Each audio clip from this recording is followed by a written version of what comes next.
한 주간 잘 지내셨죠? 네. 그래요. 우리 기도하고 시작하시겠습니다.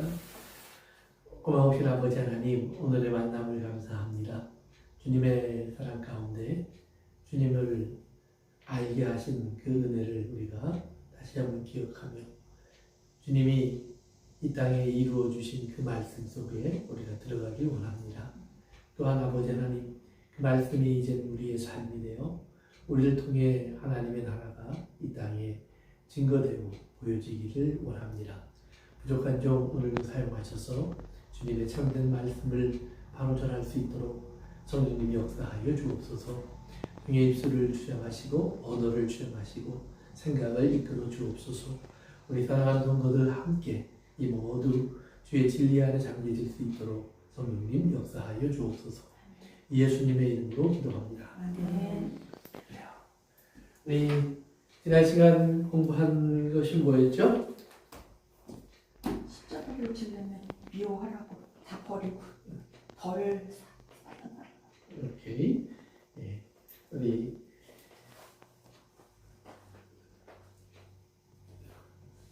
잘 계산을 해서 우리가 이제 주님이 세워주시는 하나님의 나라에 대한 이야기를 우리가 좀 하면서 우리가 어떤 값을 치러야 하는지 하는 그런 이야기를 좀 나누었습니다. 그러면서 그 건축을 할 때 만약에 내가 계산 없이 시작을 하면 중간에 이제 돈이 모자라면 중간에 중단하게 되고 전쟁을 해야 되는데 만약에 이제 우리가 저쪽 찾아오는 나를 침공하는 사람은 2만 명을 가지고 있고 나는 10,000명밖에 없다면 우리가 전쟁에 이길 수 있는지를 계산하고 그 다음에 이길 수 없다면 멀리 찾아가서 확신하라. 이제 그런 말씀을 우리가 지난 시간에 이제 하기 위해서 공부를 좀 했었는데요. 보면 이제 사실은 둘 다 하나는 마음대로 건축한다는 말 속에서 우리는 미완성에 대한 두려움이 있습니다. 그 다음에 전쟁은 이제 패배. 정확한 생각 없이 우리가 또 정확한 준비 없이 한다면 그런 일이 날 수밖에 없다. 그래서 이것을 그런데 제자의 삶, 제자라는 것은 무엇이냐라는 것을 얘기하면서 예수님께서 이야기를 해주십니다. 그러니까 신앙생활을 할 때 우리가 예수님을 처음 믿는 사람들이라고 이제 앞에 단 것만 주고 뒤에 나오는 어려움의 문제를 감춰놓는 것이 아니에요. 신앙은 처음부터 이제 우리의 예수 그리스도로 인해서 우리가 구원을 받고 그 구원받은 사람들의 삶이 어떻게 될까 하는 것을 분명하게 말해줍니다. 가장 이제 중요한 것 중에 하나는 뭐냐면 세상과 예수님의 관계인데요. 세상은 예수님을 보면 적대적인 관계가 될 수밖에 없다 이렇게 얘기를 해요. 적대적인 관계. 왜?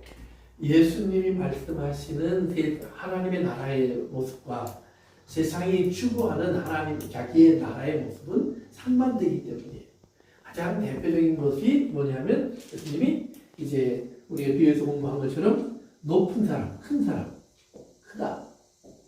크다라는 개념에 대해서 우리가 공부를 했었는데 크다라고 하는 것은 우리는 세상에서 말을 하면 크다라는 건 뭐예요? 더 높이, 더 많이, 더 크게. 그래서 내가 더 위에 있는 것이 크다라는 말이에요. 그러나 하나님의 나라는 그것이 좀 반대로 되어 있다라고 얘기를 해요. 그러니까 이 개념이 우리에게 들어오지 않으면 그 하나님의 나라에 대한 우리의 모든 생각이 잘못되기 시작해요. 왜냐하면 우리는 예수 믿고도 여전히 세상에서 큰 자가 되기를 원할 수밖에 없어요. 세상에서. 그런데 하나님의 나라를 하나님이 보여주시는 여러 가지 예가 있는데 예를 들면 이제 결혼이라는 문제 속에서 하나님 보여주시고 또 부모와 자녀라는 관계에서 보여주시고 목자와 양의 관계에서 보여주시고 이런 또 왕과 백성의 관계에서 보여주세요. 그런데 하나님이 이런 걸 보여주실 때 이제 보면 먼저 사랑한다라는 개념이 항상 나와요. 먼저 사랑한다. 그러니까 남편이 아내를 먼저 사랑하고 부모가 자식을 먼저 사랑하고 왕이 백성을 먼저 사랑하고 목자가 양을 먼저 사랑하는 거예요. 그러니까 자식이 태어나서 부모를 아는 것은 절대로 자식이 부모를 먼저 사랑했는 게 아니에요. 자기가 누군지를 모르고 태어나는 것이 한 생명이에요. 그런데 그 생명이 내가 누군지를 알게 되는 과정을 우리가 이제 성장이라고 얘기를 하는데, 그 과정은 단순히 몸이 자라고 키가 자라고 이런 것의 변화를 얘기하는 것이 아니라 그 안에 어떤 생각, 이해, 관점이 자라기 시작하고 만들어지기 시작해요. 그러니까 예수님에 대해서도 성경에 보면 이제 예수님의 어린 시절을 기록한 것이 누가복음에 나오는데, 예수님이 어머니와 아버지를 따라 집에 돌아가서 이제 거기서 어머니와 아버지의 말을 듣고 잘 자랐다. 그런데 키가 자라고 지혜가 자랐다. 그래요. 지혜가 자랐다. 그러니까 지혜라고 하는 것은 꾀가 많아졌다라는 말이 아니라 그것을 바로 이해하고 알고 깨닫고 그리고 그렇게 살아가는 삶의 모습이 이제 우리가 볼 때의 아름다운 모습으로 되어졌다라는 거예요. 하나님의 뜻 가운데 세워지고 있다라는 거예요. 그래서 우리 생각해 보시면 이제 이런 거예요. 예를 들면 자녀가 키가 자라고 이렇게 자라면서 그가 깨닫게 되는 것 중에 하나가 뭐냐면 나의 부모가 누군지를 분명히 알게 돼요. 그 부모를 알게 되면서 거기서 그다음에 형성되는 것이 있죠. 그게 많은 습관과 관습과 언어와 삶의 패턴이 결정돼요. 그래서 여러분들이 이제 혹시 병에 걸려서 의사를 찾아가면 의사가 꼭 물어보는 것이 있어요. 그게 뭐냐면 가족 속에 그런 증상이 있었던 사람이 있습니까? 또 그런 또 모습, 또 다른 어떤 질병이 있었던 사람들이 있습니까? 하면서 가족력을 꼭 물어보는데 처음에는 저도 왜 그런 걸 물어볼까 그랬어요. 그런데 보니까 똑같은 패턴의 삶을 사는 거예요. 같은 것을 먹고 같은 생활 패턴을 가지고 또 같은 그러한 문화 속에 살다 보면 똑같은 어떤 것이 우리 속에 만들어질 수밖에 없는 그런 삶을 살아가요. 그러다 보니까 우리도 모르는 사이에 우리 속에 어머니가 가졌던 그 아픔이 그대로 내게 전달되기도 하고 아버지 속에 있었던 어떤 육체적인 특성이 내게 전달되기도 하니까 그런 병이나 그런 질병에 노출되기가 쉬워지는 특성을 내가 갖게 된다 이 말이에요. 그러니까 의사는 그렇게 보는 거예요. 그런데 하나님은 어떻게 얘기하냐면 우리가 이 땅에 태어나서 하나님이 사자는 코끼리대로 하나님이 주시는 은혜가 있어요. 그러나 우리 사람에게 주시는 은혜는 또 다른 은혜가 있어요. 그 은혜 속의 핵심은 뭐냐면 하나님과 우리의 관계는 사자와 하나님의 관계와 같지도 않고 나무와 하나님의 관계와도 다르다 이 말이에요. 그 안에 어떤 특별함이 있어요. 그리고 특별함을 하나님은 사랑이라는 말로 표현을 해요. 그래서 사랑 안에서 하나님은 뭐 하냐면 하나님은 집을 세우는 분이에요. 그래서 하나님께서 집을 세워 가시는 거예요. 근데 이 집을 세워 가시는데 이 집을 세우기 위해서는 그 안에 벽돌로 된 건물을 짓 거냐 또는 나무로 된 건물을 짓 거냐 그것이 아니죠. 그 안에서 어떤 관계를 갖고 있는 사람들을 만들어 갈 거냐 이 말이에요. 그래서 우리가 하나님을 바라볼 때 어떤 관계 속에 하나님을 바라보느냐가 굉장히 중요한데 그래서 하나님 우리에게 하나님의 사랑 안에서 하나님께서는 우리가 어떤 사람인지를 알게 하세요. 그래서 우리가 하나님을 아버지라고 부르고 예수님을 주라고 부르지만 또 성경에 보면 예수님은 우리에게 형제가 되시는 분이에요. 그래서 형제. 이게 예수님이 제자들을 부를 때 보면 마치 아버지가 부르는 듯한 이 부름으로 불러요. 어떨 때는 이 작은 자들아, 서자야 이렇게 불러요. 마치 어른이 아이를 부르는 아버지가 자식을 부르는 그렇게 부르기도 해요. 또 어떨 때 보면 너희는 내 형제다 그래요. 형제다. 또 어떨 땐 친구다. 그래서 그런 긴밀한 관계를 말해요. 이 관계가 제대로 지어진 것이 바로 하나님의 백성들의 삶의 모습이에요. 그것이 집이에요. 그러니까 우리가 하나님 나라, 하나님의 집을 이야기할 때 우리는 건물적인 걸 생각하면 안 돼요. 그러니까 예수 믿는 사람들이 나중에 하나님 나라 가서 어떤 상을 받을까 그럴 때 이제 건물을 많이 생각해요. 큰 집, 맨션 이런 생각을 많이 하는데 하나님은 아무리 큰 집이라도 우리가 이 세상에서 알잖아요. 아무도 없는 빈집에 들어가면 그것은 가치가 없는 집이에요. 그러나 아무리 좀 작고 보잘것 없는 집이라도 그 안에 들어가면 웃음이 있고 기쁨이 있는 집이라면 그것은 행복한 집. 그러니까 하나님의 집은 우리에게 그런 집이에요. 그러니까 하나님께서 원하시는 하나님의 집의 모습은 과연 어떤 집이냐, 얼마나 큰 집이냐, 작은 집이냐 여기에 관심을 두기 원하지 않아요. 하나님은 우리가 그 안에서 하나님과 어떤 관계를 여전히 유지하고 있느냐, 만들고 있느냐를 보시는 거예요. 그런데 신앙생활을 시작할 때 우리가 예수님이 좋아서 시작했지만 그러나 좀 따라가다 보면 어떨 때 우리가 이제 그 바티를 위해서 본 것처럼 시험이 오고 시련이 오면 그 다음에 뭐라고 그래요? 아, 예수님 혼자 가세요. 난 돌아가겠습니다. 이 돌아가겠다는 말을 한다는 말이에요. 그러면 뭐예요? 건축이 시작된 줄 알았는데 중단된 거예요. 그래서 신앙이 만들어지지 않아요. 그러나 어떤 사람들을 보면 그 역경도 같이 지나가요.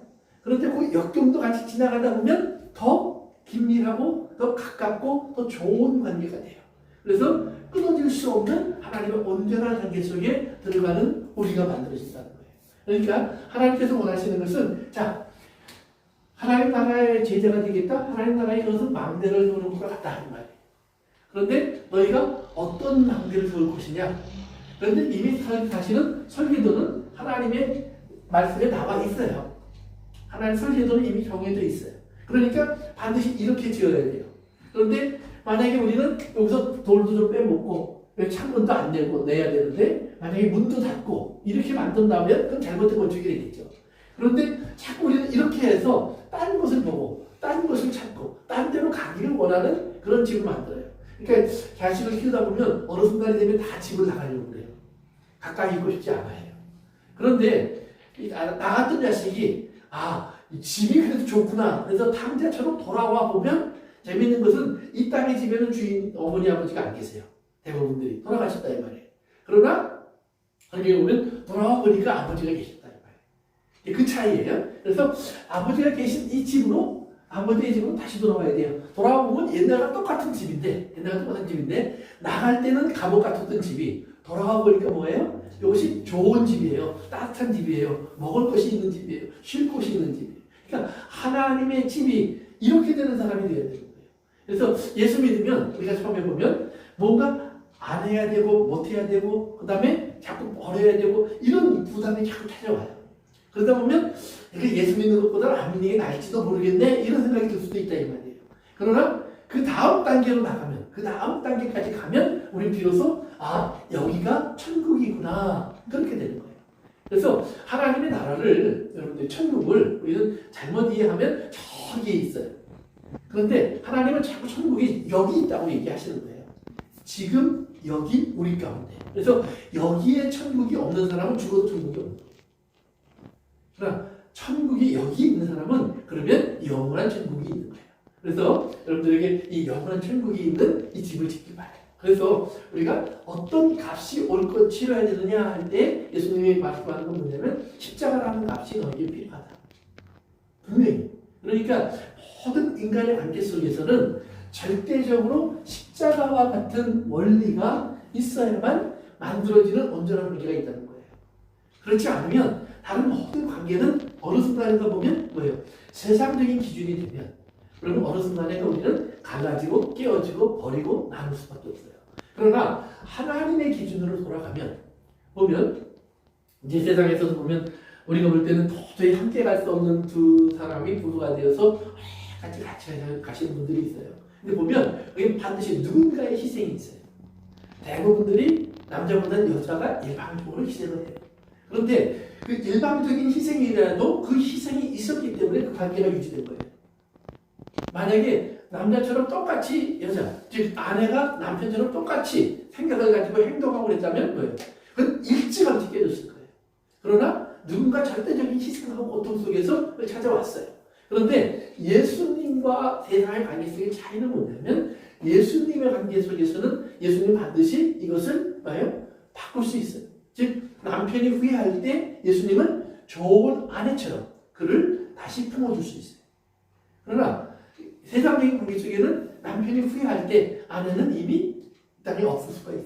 이런 관계가 다른 거예요. 그래서 예수님께서 주시는 이 건축의 완성을 위한 하나님의 나라는 어떤 것이냐? 거기는 이런 값이 필요하다. 그러나 이런 값조차 내게 뭐예요? 은혜가 될 수 있는 것이 하나님의 나라의 원래 모습이다라는 얘기예요. 두 번째는 이제 전쟁과 같은 것이라고 또 표현을 해요.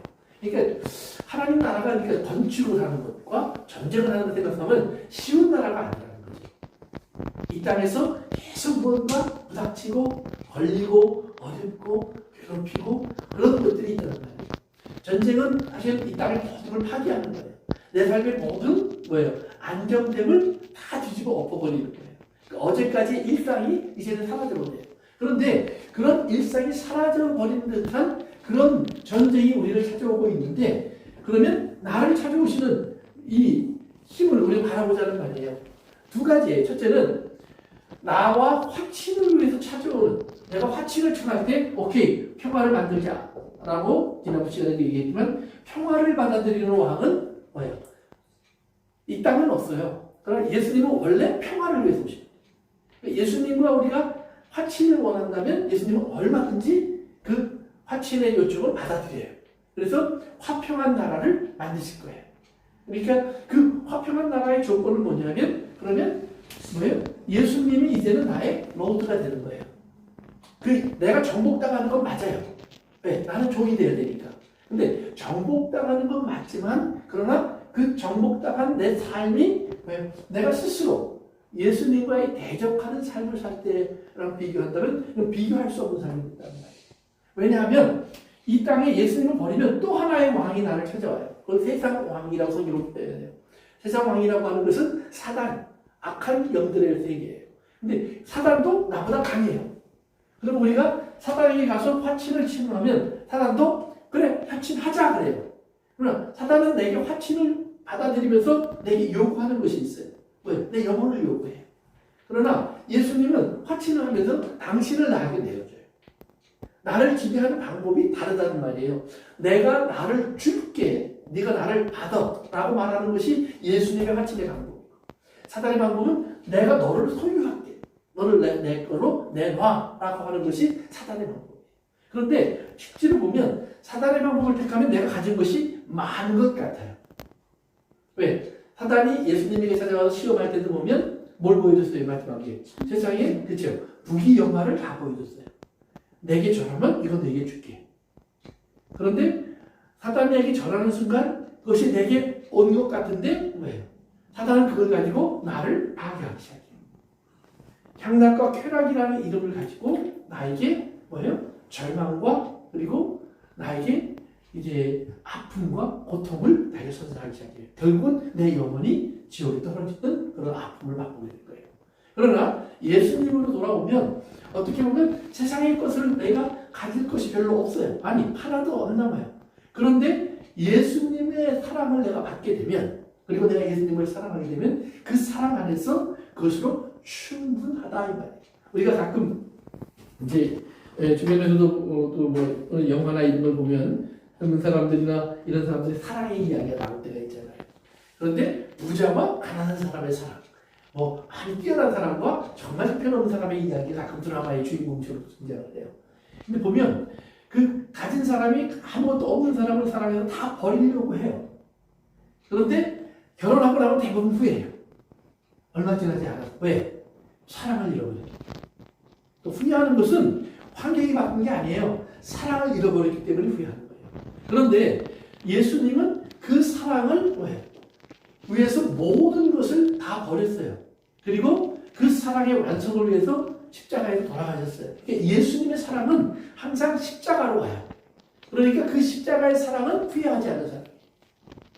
우리를 택하고 우리를 그의 옆에 두신 다음에 예수님은 그 값으로 네가 죽어야 되려면 그 죽음이 기쁨이에요. 십자가의 고통이 기쁨이에요. 그래서 이제 우리가 전쟁과 같은 그러한 우리의 그 신앙의 생활이 우리 속에 기다리고 있지만 그러나 사실은 우리의 삶은 예수 그리스도를 아는 순간 계속해서 평강 속에 지나가요. 어떤 관계 속에서? 사랑의 관계 속에서. 적어도 다른 건 다 빼앗길 수 있는데 주변에 다른 사람들에게 오해도 받을 수 있지만 그러나 하나님과 나와의 관계 속에서는 항상 평안 속에서 흘러가요. 그래서 그 안에서 세상에 줄 수 없는 또 다른 위로 또 다른 안식을 우리가 누리며 경험하며 살아가게 되는 거예요. 그래서 이런 그 은혜가 여러분들에게 좀 있기를 바랍니다. 자, 그러면 오늘 이렇게 17장으로 넘어가겠습니다. 우리 17장 1절부터 10절까지 우리 한번 같이 읽어볼까요? 누가복음 17장 1절에서 10절입니다. 누가복음 17장 1절에서 10절 찾으셨으면 다 같이 한번 읽겠습니다. 시작. 예수께서 제자들에게 이르시되 실족하게 하는 것이 없을 수는 없으나 그렇게 하는 자에게는 하도다. 저가 이 작은 자 중에 하나를 실족하게 하시되 차라리 여자 맷돌을 그 목에 매어 바다에 던지는 것이 나으리라. 너희는 스스로 조심하라. 만일 내 형제가 죄를 범하거든 경경하고 회개하거든 용서하라. 만일 하루 7번이라도 내게 죄를 짓고 7번 내게 돌아와 내게 회개하노라 하거든 너는 용서하라 하시더라. 사도들이 주께 저르되 우리에게 믿음을 더하소서하니 주께서 가시되 너희에게 그릇이 하나님 만한 믿음이 있었다며 이 뽕나무가 뿌리가 뽑혀 바다에 심기어라 했을 것이요 그것이 너희에게 순종하였으리라. 너희 중에 누구에게 밭을 갈거나 양을 치거나 하는 종이 있어 밭에서 돌아오면 그더러 곧 와서 앉아서 먹으라 말할 자가 있느냐. 도리어 그더러 내 먹을 것을 준비하고 띠를 들고 내가 먹는 걸 마시는 동안에 수종들고 너는 그 후에 먹고 마시지 않겠느냐. 명한 대로 하였다고 종에게 감사하겠느냐. 이와 같이 너희도 명령을 받은 것을 다 행하기에 이르기를 우리는 무익한 종이라 우리가 해야 할 일을 할 것이라 할지니라. 아멘. 아멘. 우리가 이제 오늘 그 비유는 그 끝에 세전에서 주로 나오죠. 한 종이 있는데 바깥에 나가서 일을 하고 돌아왔어요.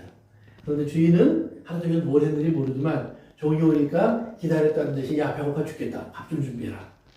그래서 식탁을 준비하니까 그 다음에 혼자 잡수시고 종으로는 야 너 어디 가니? 저도 부엌에서 좀 먹으려고 했더니 아니 옆에서 시종 좀 들어. 그런데 물 좀 떠와라, 뭐 이 반찬 좀 넣어가져와라, 밥 좀 넣어가져와라 계속 시키는 거예요. 그러니까 종이 할 수 없이 주인 옆에서 이제 계속해서 시종을 들어요. 그리고 나서 주인이 다 배부르고 나니까 그 다음에 잠자리 좀 준비해라. 그래서 잠자리를 준비해요. 그때 주인이 들어서 자면서 이제 가서 뭐 쉬든지 먹든지 알아서 해라. 그리고 주인은 사라졌어요. 자, 우리가 보통 이제 이런 이제 관계를 얘기할 때 주인은 보통 누구를 상징하죠? 예수 그리스도. 그렇죠. 주인은 보통 예수님. 우리가 보통 이제 이런 비유 같은 거는 종은 보통 누구예요? 우리예요. 그러면 예수님이 이런 예수님이고 그 다음에 나 같은 사람이 이제 그 종이에요. 그러면 이런 예수님을 보면 여러분들이 이게 직장이라면 이런 상사와 이런 이제 직원이에요. 그러면 어떻게 하시겠어요? 그만둬야죠. 그렇죠. 답은 그만두는 거예요. 나 같아도 안 다녀. 왜? 아니 뭐 내가 다른 데 갈 데가 없어? 그런데 여기서 나오는 종은 뭐냐면 노예예요. 노예. 노예에게는 선택이 있어요? 없어요? 없어요. 노예는 주인의 소유물이지 사람이나 인격이 아니에요. 예, 저도 몰랐는데 한국의 그 보험법에 보면 개나 애완동물은 물건이래요. 생명이 아니래요. 그러니까 보험으로 치면 보세요. 강아지가 예를 들면 내가 교통사고로 다쳤어요. 내가 그럼 치료를 해줘야 돼. 내가 사고를 낸 사람이니까 그러면 치료비가 몇백만 원이 나와요.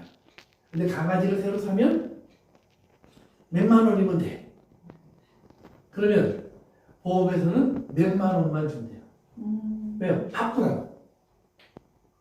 그러나 우리와 강아지의 관계는 사실은 바꿀 수 없는 관계가 돼 있죠. 몇백만 원이 들어도 고치어서 치료해서 내 옆에 두길 원해요. 왜? 내가 사랑하니까.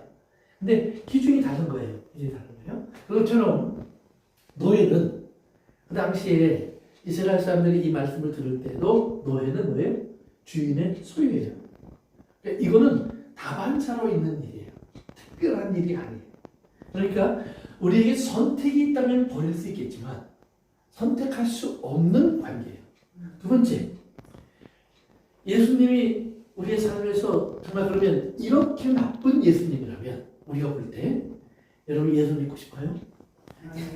그런데 오늘 성경은 그런 예수님과 그런 종의 관계를 우리에게 보여줘요. 그러면서 마지막에 종이 이걸 다 하고 나서 가서 알아서 쉬어라 뭐 그러면서 뭐 고생했다고 한마디 하신 것 같아요. 그때 종이 뭐라고 대답해요? 나는 유익한 종입니다. 그 다음에 할 일을 한 것뿐입니다. 우리 그렇게 대답하고 싶은 사람 손 들어보라. 예? 아무도 없을 거예요. 그런데 오늘 성경은 그렇게 돼야 된다라는 거예요. 이게 굉장히 무거운 말이고 힘든 말이고 어려운 말이에요. 그러나 무익하다라는 말은 뭐냐면 나는 아무런 가치가 없다는 말이에요. 나한테. 그러면서 당연히 해야 될 일이라는 말은 뭐냐면 의무예요. 그것은 내가 안 하면 안 되는 일이에요. 그러니까 신앙생활이 아까 얘기한 것처럼 이거에 어떤 위로와 기쁨과 감사와 감격으로 가득 차 있으면 참 좋겠는데 때로는 도저히 이해할 수 없는 이런 악순환과 같은 일.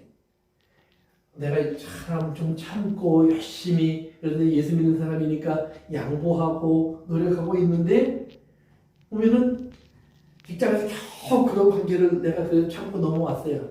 집에 왔더니 집에 남편이라고 있는 게 정말 나를 더 속썩이고 더 괴롭히고 하루 종일 일하고 하는지 자기는 먹고 놀다가 술에 마구 취해갖고 안주나 만들어 오라고 그래요. 그러면 그거는 들어가고 싶지 않은 집이에요. 그런데 거기에 내가 또 들어갔어. 그 안주를 만들어 오라고 그러니까 갖다 주니까 그 다음에 이게 안주야 그걸 바로 샷버렸다는 거예요. 그래서 그걸 다 치웠어. 그랬더니 자빠져서 자요. 어느새 술에 취해서. 그러면 그러다가 침대에 눕히면서 이 원수야 그러지 않겠어요? 그런데 그렇게 놓으면서 뭐라 그래요? 나는 무익한 사람이니까 나는 이렇게 당연히 해야 할 일을 한 것뿐이니까 이런 생각이 내게 들어올 수 있겠느냐. 그런데 우리가 이걸 역으로 보면 예수님께서 이 땅에 오셨을 때 예수님의 삶 속에서 우리가 만나자 말이에요. 이 이야기를. 그러면 예수님이 종이고 하나님이 주인이에요. 아버지가. 하나님 아버지께서 예수님에게 명하신 일들이 있어요. 가장 핵심적인 건 뭐냐면 이 땅에 가서 하나님의 말씀을 이루고 오는 거예요. 그래서 예수님은 모든 걸 버리고 사람이 되셨고 종이 되셨어요. 그리고 순종하면서 가요. 근데 어차피 순종하면서 갈 건데 가는 길에 침 뱉는 놈, 손가락질하는 놈, 욕하는 놈, 예수님을 팔아먹는 놈, 괴롭히고 죽이려고 하는 사람들이 가득 차 있다 이 말이에요. 그러면 예수님의 마음에 그를 치고 싶을 수도 있고 그 다음에 그들을 죽이고 싶을 수도 있지 않겠냐 이 말이에요. 그런데 예수님이 뭐라고 말씀하시냐면 내가 이런 일을 당하기 위해서 왔다. 이번 일이 당연히 있어야 한다. 그리고 이것은 내가 해야 할 일이다.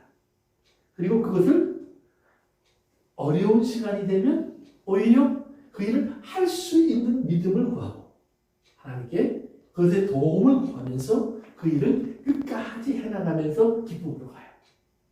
그리고 마지막에 십자가에서 돌아가시면서 이제 다 마쳤습니다. 암단. 그래서 해야 될 일을 다 끝냈습니다. 이렇게 보고를 하고 그가 돌아가신다는 거예요. 그러니까 돌아가신 주님을 향해서 주님은 하나님 뭐냐면 그 직전부터 계속해서 하나님 반복하는 말씀이 있어요. 그러면 내가 저를 기뻐하노라. 내가 저를 기뻐하노라. 그러니까 예수님 마치 무익한 종처럼 가장 형편없는 일에 던져지는 거예요. 사실 하나님이라면 하나님이시니까 좀 폼나게 하나님 노릇할 수 있잖아요. 안 그래요? 생각해 보세요. 내가 하나님이라면 여러분들 딱 만났을 때 뭐 어려운 일 없니? 이런 거 물어볼 거예요. 아 그래? 몸이 좀 안 좋구나. 고쳐준다. 샥 나라. 좀 힘드니? 그래. 그럼 내가 위로해줄게. 위로로 딱 감싸줘요. 뭐 어렵니? 그럼 내가 너에게 쉼을 줄게. 쉼을 줘요. 기쁨을 줄게. 기쁨을 줘요. 뭐 사람이 필요하니? 친구를 줘요. 하나님 다. 왜? 내가 할 수 있는 일이니까. 그런데 이런 걸 다 줘도 여러분이 원하는 걸 다 받아도 얻을 수 없는 게 사실은 있었다는 말이에요. 그것이 뭐냐면 생명이죠. 생명. 우리는 먹으면 사는 줄 알아요. 입으면 집이 있으면 친구가 있으면 사람이 있으면 우리가 할 줄 알아요. 그런데 우리의 생명은 사실은 이것은 이미 죄로 인해서 사망에 삼켜진 거예요. 그러니까 사망이 오는 걸 막을 수가 없어요. 그런데 우리는 사망이 오기 전까지는 사망이 되는 걸 알아서 마지막 죽음이 앞에 오면 그 다음에 또 살려주세요. 그래. 이때 살려달라고 할 때는 다른 걸 다 버릴 수 있다고 얘기해. 살 수만 있다면. 그래서 하나님께서 그런데 그들이 다시 살려고 하는 생명은 뭐냐? 다시 사망 속에 있는 생명이에요. 여전히 다시 건강해지고 나면 다시 평안, 부요, 배부름, 좋은 것, 큰 것, 아름다운 것 이걸 추구하면서 또 살기로 해요. 그래서 100살이고 1000살이고 10,000살이고 계속 살기로 해요. 그런데 우리가 창세기에서 이제 알고 있는 것처럼 아담과 하와가 범죄했을 때 하나님이 아담과 하와에게 금한 것이 딱 있어요. 왜요? 에덴 동산에서 쫓아내면서 에덴 동산을 금해요. 왜 금했어요? 이유가 나와 있죠? 그렇죠. 생명을 갖게 하는 나무의 실과가 있어요. 그거 따먹고 영원히 살까. 하나님은 죄인이 된 우리가 죽기를 원하시는 거예요. 왜? 영원히 죄인으로 있는 것처럼 불행한 일은 없다는 말이에요. 죄 속에서 영원히 사는 거, 그게 지옥이에요. 지옥은 다른 게 지옥이 아니에요. 죄 속에서 영원히 사는 것은 우리가 잠시 속고 있다가 죄의 본선, 죄의 원래의 자리로 돌아가 보니까 그것은 지옥이라는 말이에요. 불에 타고 그 안에 하나님 고통을 느끼고 내가 사랑하는 사람들을 위해서 아무리 불을 지져봐야 아무런 응답도 없고. 그러니까 부자와 거지 나라를 얘기해 속에서 보면 부자가 지옥에 가서 처음에는 물을 구했지만 자기가 목마르니까 물을 먹을 수 없다는 걸 알고 그 다음에 한 기도가 뭐예요? 자기의 친지, 자기의 형제들. 세상에 내 5 형제를 남아 있습니다. 지옥이 있다는 걸 좀 알려주세요. 여기 오지 말게 해주세요. 얼마나 간절히 구해요. 그랬더니 주님이 안 된다. 그래요. 나사로를 내가 다시 돌려보내서 이미 고생 실컷 했기 때문에 걔는 여기서 쉬어야 돼. 그러니까 이 부자가 말을 해요. 아닙니다 주님. 죽었다가 살아나는 사람이 있으면 그 얘기 잘 들을 겁니다. 주님이 아니 모세나 선지자의 말을 듣지 않았으면 죽었다 사는 사람이 또 듣지 않을 거야. 그런데 성경을 보니까 나사로는 죽었다 살았어요? 안 살았어요? 죽었다 살았어요. 죽었다 살았는데 그 나사로 때문에 예수 믿는 사람이 많아지니까 사람들이 어떻게 하려고 그래요? 그렇죠. 나사로도 죽이려고 하는 거예요. 들으려고 하는 것이 아니라 죽이려고 하는 거예요. 그러니까 예수님은 이미 그 사실을 알고 일을 처리하시네요. 그러니까 이 사람들이 원하는 것은 사망 속에서 그러나 내가 내 쾌락과 향락을 쫓아 살 수 있는 삶을 원하는 거예요. 그런데 하나님은 이 생명의 삶은 그런 삶은 없다라는 말이에요. 왜? 그 삶의 본질은 사망이니까. 그러면 우리가 죽은 사람이 사망 속에 있는 사람을 하나님 왜 우리에게 100년이든 200년이든 또 심지어 창세기 900살까지 왜 그 시간을 살아있도록 허락하셨을까라는 말이에요. 그럼 그 허락하신 이유가 뭐예요? 이것은 하나님 앞에 죄를 깨닫고 회개하고 돌아오는 거예요. 이것이 하나님 뜻이에요. 그래서 예수님이 이 땅에 와서 하신 말씀이 있어요. 내가 온 것은 죄인을 불러 회개하고 구원을 얻게 하려 합니다. 이것이 하나님이 말씀하시는 이 삶의 목적이에요. 그러니까 사망 가운데 있는 우리를 하나님께서 그러나 바로 죽지 않고 그래도 110년이고 20년이고 50년이고 100년이고 우리에게 인생이라는 시간을 주시면서 그 속에서 하나님께서 우리에게 듣게 하시고 알게 하시기 위한 하나님의 사랑을 베풀 수 있는 시간이에요. 그래서 하나님 우리를 찾아내시고 불러내실 수 있는 시간을 성경은 말하는 거예요. 그런데 오늘 1절에 가서 다시 보시면 오늘 본문 1절로 들어갑니다. 예수께서 제자들에게 이르시되 실족하는 것이 없을 수는 없으나 그렇게 하는 자에게는 화로다. 그런데 실족한다는 말은 뭐냐면 넘어뜨린다라는 말이에요. 그러니까 사람이 이렇게 막 뛰어가는데 이렇게 밑에 줄을 이렇게 매놨어요. 그리고 제가 이제 어렸을 때 그 친구들하고 놀던 그 놀이 중에 하나 그런 게 있어요. 서로 이제 쫓아가서 붙잡는 놀인데요. 이제 제가 이제 살던 지역이 이렇게 숲이 있는 지역이에요. 근데 풀들이 자라는데 풀들을 이렇게 묶어놓으면요. 그러면 이것이 밧줄 같아요. 그래서 이게 풀줄을 벙커서 이렇게 묶어놓고 그리로 싹 도망가요. 그럼 쫓아오는 친구는 거기 탁 걸려가고 딱 넘어져요. 그러면 얼마나 고소하고 내가 내 생을 다 가진 것처럼 행복한지 몰라요. 그런 이제 놀이가 있었어요. 마찬가지. 그것을 뭐라고 하냐면 실족해 하는 것 그런 거예요. 실족해 하는 것. 그래서 그렇게 넘어뜨리게 하는 것은 성경에 보니까 없을 수 없다. 이 말은 뭐예요? 있다는 말이에요. 있다. 너희는 피할 수 없다. 항상 어디에나 있다. 우리의 삶 속에 그것이 직장에서 일어나든 집에서 일어나든 또는 친구 관계에서 일어나든 심지어는 교회 안에서 일어나든 반드시 그 일은 일어날 수밖에 없다. 그렇지만 그 다음에 뭐라 하냐면 그렇게 하는 자에게는 화로다. 그런데 그것을 만들어내는 사람, 넘어진 이유를 만들어내는 사람에게는 화로다. 그런데 재밌는 게 성경에 보면 여러분들이 한번 상분님만 찾아보세요. 마태복음 15장. 마태복음 15장. 누가복음 앞으로 갔어요. 마태복음 15장 12절.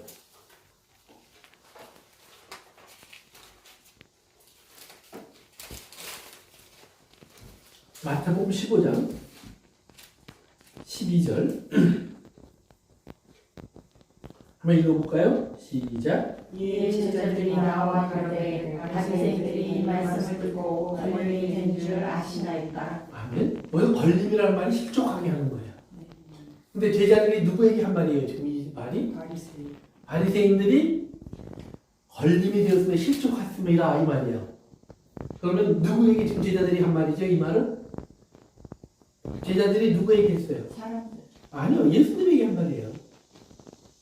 예수님이 말씀을 가르치셨는데 예수님이 가르친 얘기를 듣더니 바리새인들이 거기에 걸려 넘어져 버렸다는 말이에요. 그러면 예수님이 실족해 하도록 만든 사람이에요. 그렇죠? 네. 세례 요한도 예수님에게 감옥에 갇혀 있다가 하루는 제자들 보내 질문해요. 당신이 진짜 메시아 맞습니까? 예수님이 뭐라고 대답하냐면 여러 가지 이제 대답을 주신 다음에 그 다음에 붙이는 말씀이 있어요. 나로 인하여 실족하지 않는 자는 복이 있구나. 그러니까 예수님도 실족하게 만드는 분 중에 한 분이에요. 왜? 예수님을 성경에 로마서로 가봅시다. 뭐라고 표현했냐면 9장. 로마서 9장으로 가보세요. 로마서 9장. 30절로 봅니다. 로마서 9장 30절. 제가 읽을 테니까 따라서 같이 보세요. 그런즉 우리가 무슨 말을 하리요? 이를 따르지 아니한 이방인들이 의를 얻었으니 곧 믿음에서 난 의요. 의의 법을 따라간 이스라엘은 율법에 이르지 못하였으니 어찌 그러하냐? 32절 같이 읽습니다. 시작. 이는 그들이 믿음을 의지하지 않고 행위를 의지함이라 부딪힐 돌에 부딪혔느니라. 한 절 더. 기록된 바 오라 내가 걸림돌과 거치는 바위를 시온에 두노니 그를 믿는 자는 부끄러움을 당하지 아니하리라 함과 같으니라. 아멘. 예수님을 성경에 보니까 모퉁이 돌, 그래서 하나님의 나라를 짓는 기준이 되고 그 위에 하나님의 나라를 세울 수 있는 그런 반석, 기초와 같은 돌이라고 말씀을 해주세요. 그런데 상대적으로 누군가에게는 그 돌이 거치는 돌이 돼요.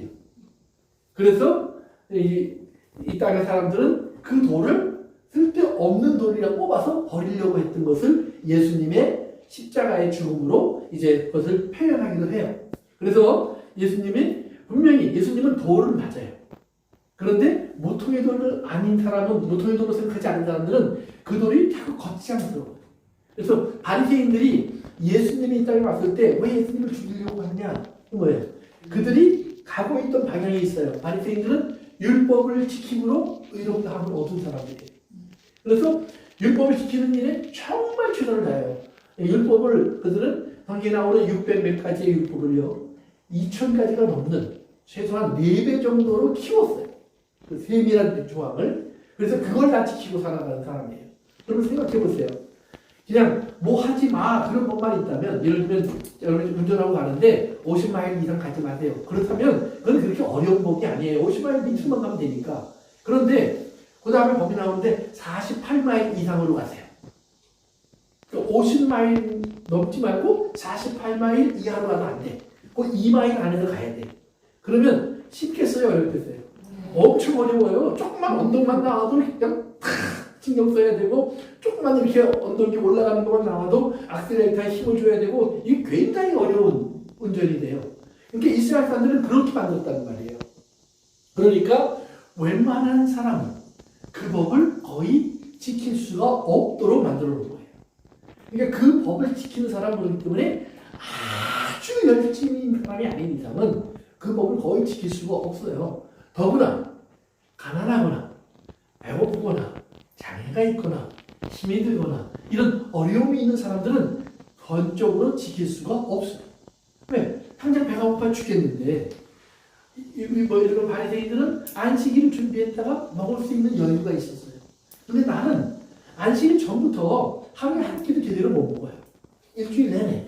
그러면 안식일 날이 됐는데 저기 보니까 빵이 하나 떨어져 있어. 그 주워 먹어요? 안 주워 먹어요?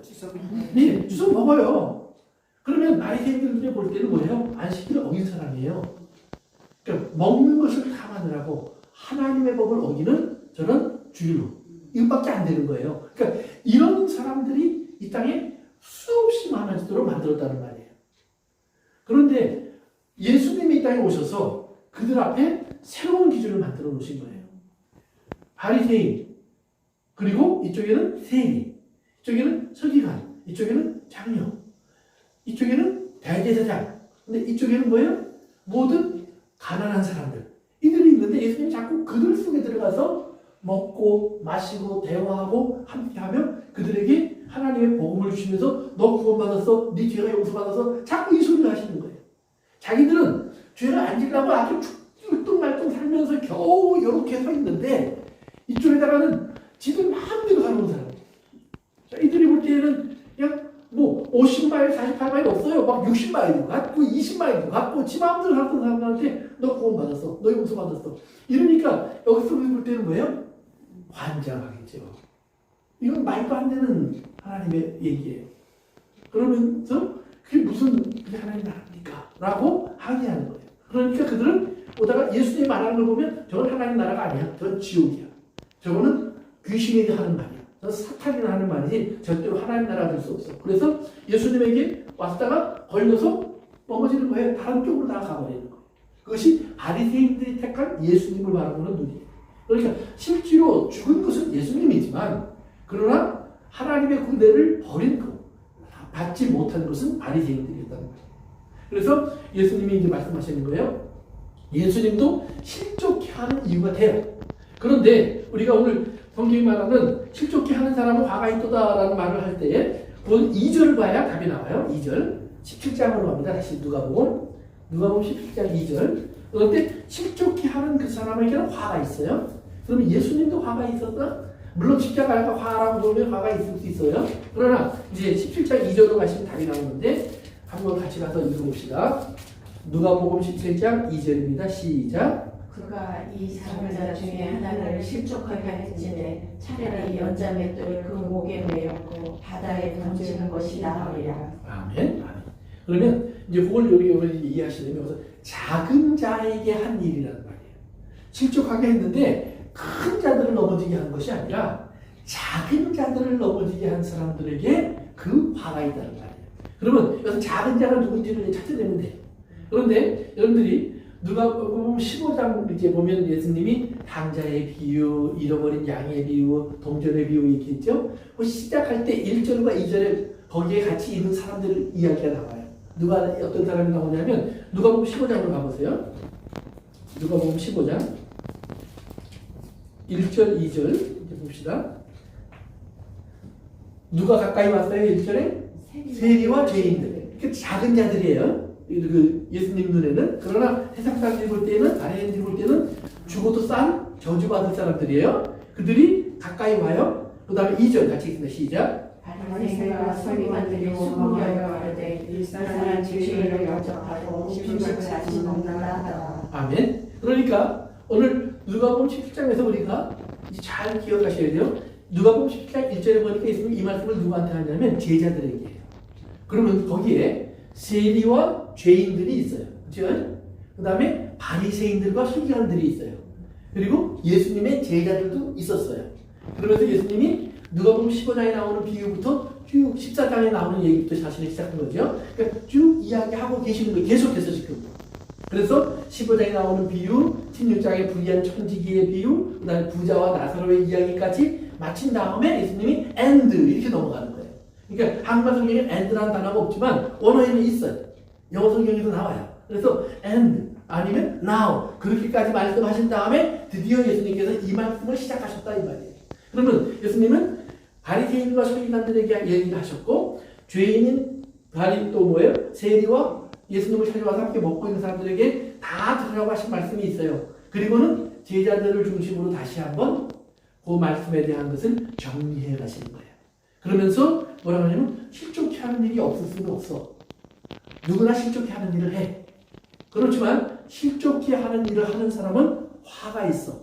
그런데 그 화가 있는 실족을 만드는 사람은 어떤 실족을 만드는 사람이냐면 작은 자 중에 하나를 실족하게 하는 사람. 그러면 거기서 작은 자는 누굴까요? 죄인과 죄인.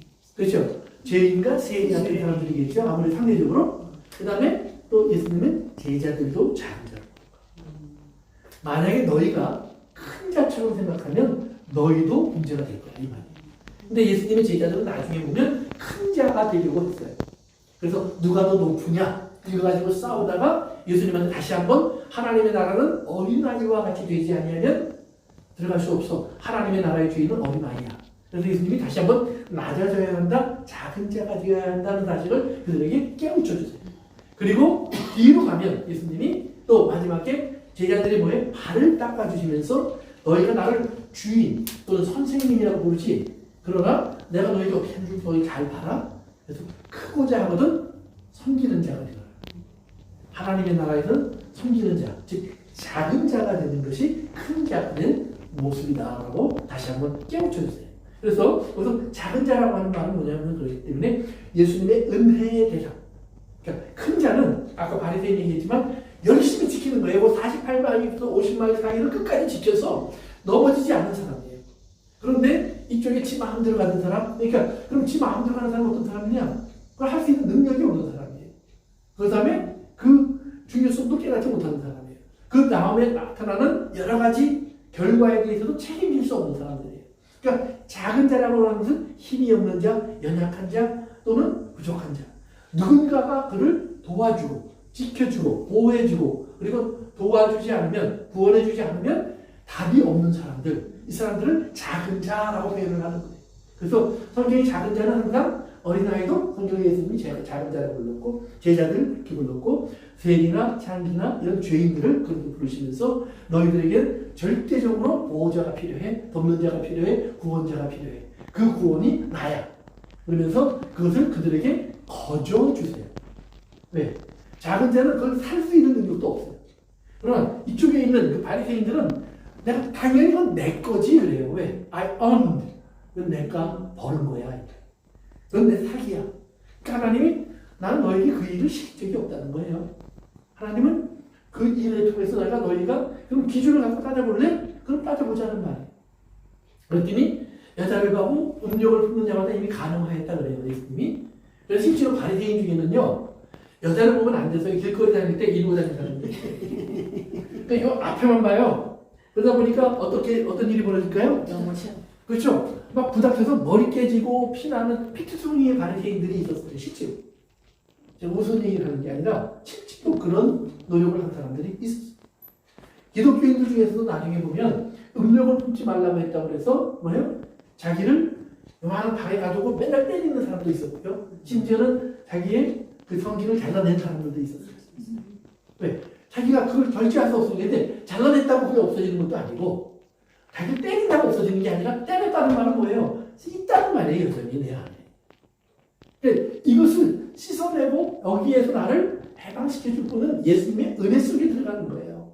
그 은혜 속에 들어가서 하나님이 주신 사랑의 관계를 우리가 온전히 만들어가는 거예요. 그러니까 바울이 여러 가지 얘기하지만 심지어는 욕망 때문에 필요하다면 결혼하라 그래요. 욕망 때문에라. 그러니까 우리의 삶 속에서 하나님께서는 우리가 할 수 없는 것을 하라고 하시는 분이 아니에요. 우리가 당연히 할 수 있어야 되고 해야 하고 마땅한 일들을 우리는 그것은 뭐예요? 안 해야 되는 일로 생각을 해요. 예를 들면 이런 거예요. 자, 사람들 관계 속에 가끔가다 화가 날 때가 있죠. 이제 우리 좀 이제 공부할 거지만 70번에 7번도 용서하라고 그래요. 어떤 사람이 찾아와서 미안해, I'm sorry, I'm sorry. 그러면 용서해야 돼. 그런데 5분 있다 또 와서 I'm sorry. 그 다음에 한 5분 있다 또 와서 I'm sorry. 1시간에 12번을 왔네. 그러면 그 다음에 또 I'm sorry 하면 뭐라고 해요? 그만해. 때리고 싶어. 요거를 받아들일 수는 없어요. 근데 반대로 우리는 하루에 몇 번씩 용서받고 용서하고 살까요? 한번 생각해 보세요. 구체적으로 내놓지 않아서 그렇지 많지 않을 거야. 하루에 몇 번이나 용서하고 용서받고 사는 것 같아요. 마음속으로 많이 용서하는 것 같은데. 웬만하면 우리 참고 넘어가는 거 대부분 다 용서하는 거예요. 꼴 보기 싫은데 한 번 쭉 하는 건 그것도 용서하는 거예요. 왜? 사랑은 허다한 죄를 덮는다고 그랬어요. 우리는 사랑 안에서 또 예수 믿으니까 그냥 못 본 척 해주고 그냥 넘어가주고 그냥 없은 척 해주는 것들이 굉장히 많아요. 그거 없으면 인간관계는 유지되지 않아요. 그러니까 우리가 70번에 7번도 용서하라 주님이 말씀하셨잖아요. 근데 그 생각을 해보면 어떻게 할까 그랬는데 사실은 그렇게 하고 사는 사람들이 많아요. 인간관계 속에서 이미 우리가 드러내는 것은 사실은 어느 정도 하다가 안 되니까 드러내는 거지. 누가 말만 해도 팍 쏘는 사람 있어요? 없어요. 왜냐면 쏘는 사람은 뭐예요? 그 전까지 많이 쌓인 거예요. 그래서 490번이 쌓였어. 그래서 70번에 7번이 쌓였는데 그 다음에 누가 또 한 500번째를 하네? 그러니까 퍽 터진 거예요. 그러니까 70번에 7번은 지킨 거예요. 그러면 주님이 그런 이야기를 하신 것일까? 우리 생각해 봐야 됩니다.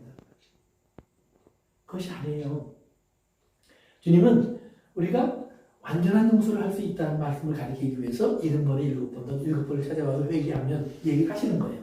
그런데 이제 우리가 넘어가기 전에 잠시 다시 좀 올라가서 그래서 작은 자에게 이 일을 한다는 말은 뭐냐면 내가 할 수 있다고. 그러니까 우리가 왕이 되었기 때문에 신하에게 요구하는 것 또는 내가 많은 지식을 가졌기 때문에 공부하지 못한 사람에게 요구하는 것 힘이 있기 때문에 힘 없는 사람에게 요구하는 것 이런 것은 작은 자에게 내가 실족합니다. 그러나 반대로 내가 작은 자나 할 수 없어서 못하는 것 그것은 뭐예요? 나는 지금 이제 누군가 나를 받쳐주면 되고 도와주면 되고 붙잡아주면 되고 대신 해주면 돼요. 그래서 이것은 십자가를 또는 서로의 짐을 서로 지라 사랑 안에 그것이 들어와 있어요. 그러니까 예수 그리스도 안에서 왜 작은 자를 하나님께서 구원하시냐면 예수님이 그 사람의 짐을 졌기 때문이에요. 그러니까 보세요. 우리가 이제 15장에서 공부한 것 중에 양이 100마리가 있는데 한 마리가 잊어버렸어요. 그러면 목자가 그 양을 찾았어요. 그럼 그 양은 실족한 거예요? 안 한 거예요? 실종하지 않은 거죠. 찾았어. 그렇죠. 자기 혼자 길을 잃어버렸을 때는 큰일 난 거예요. 실족한 거예요. 그런데 보니까 목자의 음성이 들려요. 그래서 매 그랬더니 목자가 나를 찾아냈어요. 나는 실족한 게 아니에요. 발견됐어요. 그래서 목자의 등에 타고 돌아와요. 혼자 돌아올 수 있는 그 일을. 이것이 구원이에요. 그런데 목자가 양을 잃어버려요. 이건 다른 문제예요. 목자가 양을 신경 쓰지 않는다는 말이에요. 양을 잃어버렸어요. 그래서 누가복음 15장에 보면 목자가 양을 잃어버렸다는 표현이 돼요. 마태복음에서는 양이 스스로 잃어버렸다는 표현이 나오는데 누가복음 15장에서는 목자가 양을 잃어버렸다는 거예요. 그러니까 양의 입장에서는 내가 길을 잘못한 거 맞아요. 내가 넘어진 거예요. 그러나 목자의 입장에서는 아이고 내가 양을 놓쳤네? 내가 더 찾아와야지. 그러니까 목자가 있는 한은 양은 실족하지 않아요. 그런데 문제는 목자가 포기하면 양은 잃어버리는 거예요. 넘어지는 거예요. 심지어는 99마리가 같이 있어도 99마리는 시간 문제예요. 곧 늑대나 짐승의 밥이 되고 그들은 흩어질 수밖에 없어요. 그래서 예수님이 십자가를 질 때 이런 표현이 나와요. 하나님께서 목자를 치니 양떼가 흩어졌다는 거예요. 즉 목자를 죽이니 양들이 흩어져 버렸어요. 그러니까 흩어졌다는 말은 다 실족했다는 말이에요. 어디로 가야 할지를 몰라요. 그런데 다시 목자가 그들을 불러내니까 양들이 그의 목소리를 듣고 이곳저곳에서 튀어나와서 다시 목자를 따르는 거예요. 우리 신앙을 보여주는 관계예요. 그래서 이제 주님이 말씀하시는 건 뭐냐면 이렇게 작은 자들을 넘어뜨리게 하는 자. 그래서 우리 신앙생활하면 자꾸 뭔가 요구하고 우리가 원하고 그들에게 뭔가 짐을 지어주는 사람, 그들이 좋은 신앙인들의 표본이 아니에요. 좋은 신앙의 표본은 여러분 예수님 보세요. 예수님께서 그들에게 무언가를 요구하신 것이 있는가 잘 보세요. 예수님이 가장 크게 요구하신 것이 뭐냐면 가서 다시 죄 짓지 마. 가장 크게 요구하신 것이 그거예요. 그런데 성경 다른 데 보니까 만일 우리가 범죄하면 그 다음에 뭐라고 나와요? 하나님 아버지 앞에서 우리를 위해서 간구하고 계시는 분이 있는데 그분이 예수님이라고 해요. 그래서 우리가 우리 죄를 시인하면 저는 미쁘시고 의로우사 모든 불의에서 우리를 깨끗하게 하실 것이요. 우리를 씻어주시는 일도 계속해서 하신다는 거예요. 그러니까 예수님은 애프터 서비스가 확실하십니다. 새 거 샀는데 시간 지나서 나빠졌다고 하면 버리는 게 아니라 야, 새 거로 바꿔. 이게 아니에요. 자동차처럼 우리 소비재가 아니에요. 우리는 한번 구원하신 예수님께서 계속해서 그 사람을 관리하시고 돌보시고 수고하시면서 항상 하나님의 거룩한 사람의 상태를 유지하도록 노력하고 함께 수고해 주시는 예수님의 은혜가 우리에게 있다는 사실을 아셔야 돼요. 그래서 이렇게 한 아이를 실족하게 하면 여기 보려면 그래서 실족하게 하는 일을 하는 사람들에게 주님이 경고하는 거예요. 그러니까 이거는 누가 잘하냐면 큰 자라는 사람들이 잘해요. 목사 같은 사람. 교인들에게 신앙생활을 바로 하는 것은 무엇입니까? 라고 우리가 얘기할 때 목사에게 유익한 것을 신앙생활을 바로 하는 것처럼 가르칠 때가 있어요. 목사에게 유익한 것을. 두 번째는 우리가 내가 먼저 예수를 믿고 잘 믿는다는 칭찬을 받는 사람일수록 우리가 자기를 돌아봐야 돼요. 내가 나도 모르게 다른 사람에게 이런 일을 요구하고 있지는 않은가. 아주 조심스러운 거예요. 그러니까 예를 들면 이런 거예요. 헌금을 하는데 여러분 헌금을 왜 해요? 좀 들어보시죠. 감사하니까. 첫째는 주신 것에 감사하고, 둘째는 교회 운영을 위해서. 오케이. 불쌍한 사람들 도와주는. 오케이.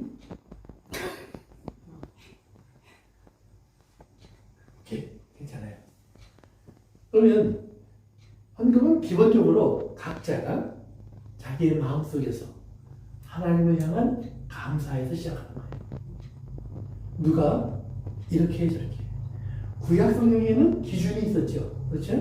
드려야 할 기본적인 것들이 있었어요. 초절매 드려라. 뭐 예를 들면 그다음에 안식년에는 따먹지 마라. 그다음에 소득의 10분의 1은 레위인에게 주고 10분의 1은 가난한 사람들에게 주고 나머지 10분의 1은 더 축제를 위해서라. 그러니까 11조가 10분의 1이 아니라고 그랬어요. 항상 거의 30% 가까이 돼요. 그러니까 이런 식의 많은 것들이 있었어요. 그럼 법이에요. 그건 법대로 안 하면 되는 거예요. 그는 불법이 되니까 죄가 돼요. 그런데 이제 우리에게 하나님이 새 법을 주셨어요. 그 새 법을 뭐라고 그래요? 성경은 사랑이에요. 사랑. 새로운 법을 주신 건 사랑이에요. 그럼 사랑은 11조 해요? 안 해요? 사랑이 11조 해요? 해야죠. 사랑을 받은 자일수록 해야 되는 거니까요. 사랑은 11조를 하는 것이 아니라 사랑하기 때문에 하고 싶은 걸 해요. 드리고 싶은 걸 드려요. 나누고 싶은 걸 나누는 거예요. 그러니까 제가 여러 번 11조 하는 것이 신약 성경에 가리키는 믿음이 아닙니다라는 말씀을 드리는 것은 11조 하라 마라라고 하는 말 자체가 성경의 기준이 아니에요. 이제 더 이상. 여러분이 100분의 1을 하든 아니면 100%를 하든 그는 전혀 상관이 없어요. 100%를 했는지 50%를 했는지 모르지만 성경에 보면 예를 들면 우리 사도행 공부할 때 아나니아와 삽비라는 얘기가 있었어요. 그 당시에 유행하던 헌금의 액수가 얼마였어요? 100%. 재산을 다 팔아 갖다 교회에 가져갔어요. 그리고 가난한 사람들을 구제하고 교회가 유지해요. 그런데 아나니아와 삽비라가 가만히 보니까 이거 가만히 있으면 안 될 것 같아요. 왜? 자기들끼리 가진 게 있고 그래서 명예도 있고 사람들이 볼 때 그래도 잘 믿는 것 같은데 저 사람들 다 저렇게 하는데 난 가만히 있으면 안 되겠네? 그래서 다 팔았다고 해서 자기도 가져왔어요. 그러면 조금 가져왔을까요? 많이 가져왔을까요? 조금 가져온 거죠. 남기고 왔습니다. 이렇게 겉으로 볼 때는 굉장히 많이 가져갔을 거예요. 왜? 적어도 다른 사람들이 볼 때에 저 사람도 재산을 다 가졌구나. 그 정도의 기준으로 가져왔을 거예요. 왜? 그런 기도를 다들 했으니까. 또 자기도 거기에 동참하는 걸 보여주고 싶었으니까. 그런데 뒷주머니를 찾다 이 말이에요. 그러니까 알고 보니까 비자금이 있었어요. 그 다음에 차명 계좌가 있었고 다른 사람 이름으로 만들어 놓은 재산들이 있었어요. 자기 건데. 근데 요거는 아무도 몰라. 누구만 알아요? 나 알고 또 누가 알아요? 하나님 아시고. 그런데 그걸 가져와서 제가 오늘 할 수 있는 일은 여기까지였습니다. 그리고 바쳤으면 문제가 없었을 거예요. 그런데 이게 전부입니다. 라고 얘기했어요. 그랬더니 상당히 세컨 찬스도 주지 않고 바로 죽여요. 근데 아내가 오니까 한 번 더 물어봐요. 이게 전부였니? 그랬더니 그 남편이 그 아내라고? 예. 그러니까 너도 죽어라. 둘 다 죽어. 그들이 지옥 갔을까요? 천국 갔을까요? 갔을 것 같은데. 나 잘 몰라요. 안 가면. 그건 그것 때문에 지옥 가고 천국 가는 건 아닐 것 같아요. 제가 알기에는. 제가 아는 하나님이라면. 그러나 하나님이 거기서 분명히 보여주시는 것이 있어요.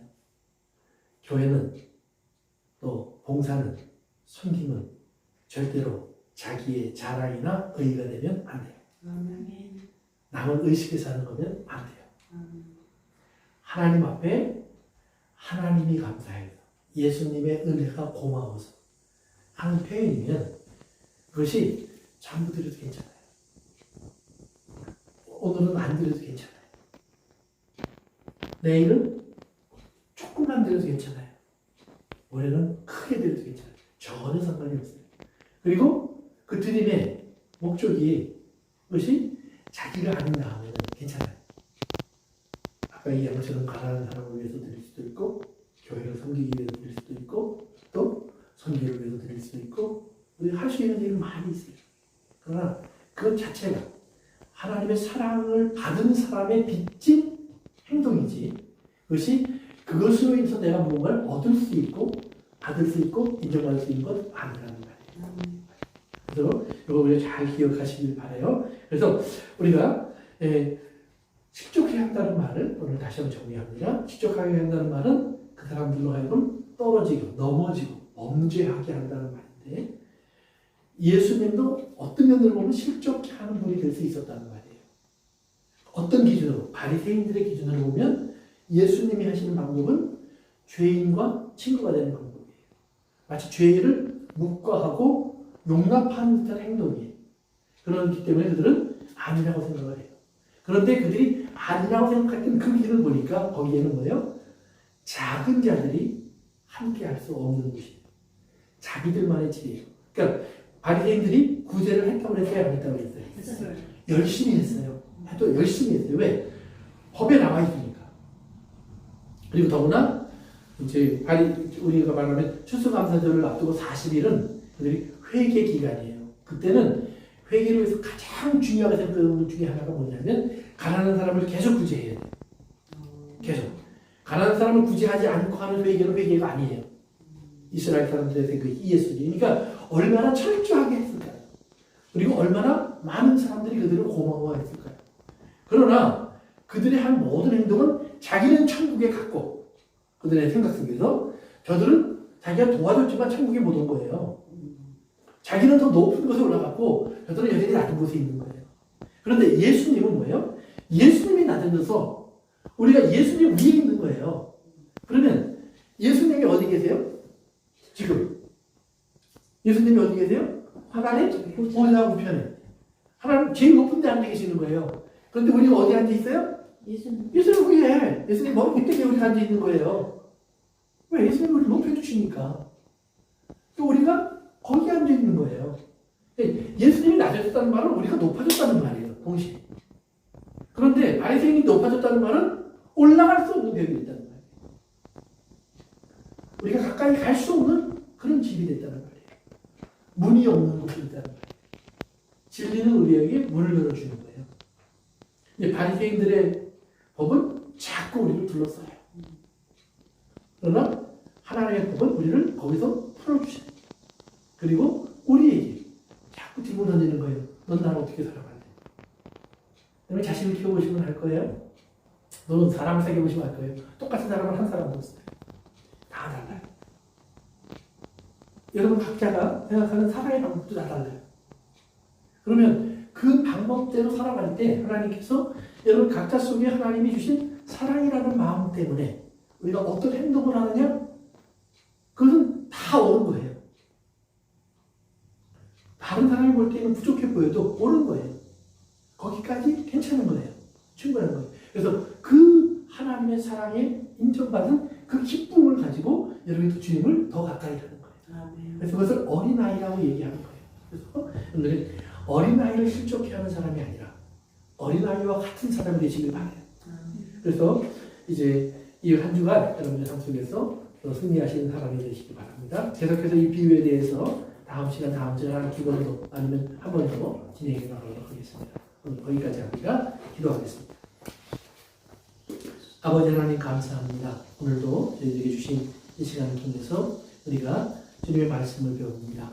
주님의 말씀은 진리임을 고백하고 주님의 말씀은 우리에게 바른 길을 보여주심을 우리가 알고 있습니다. 주님, 그러나 내 속에 나도 모르게 내가 누군가를 걸러도 못하게 하는 높은 돌, 큰 돌이 되고 싶은 마음이 없도록 주님 지켜주시기 바랍니다. 그런 마음이 일어날 때마다 아버지 하나님, 우리가 주님 앞에서 부서지고 깨어지기를 원합니다. 아멘. 예수님의 이름으로 기도합니다. 아멘. 목사님, 예. 내가 이거 엔드 안 눌러 지금 눌렀는데요. 아까부터 끊어져 있는데요.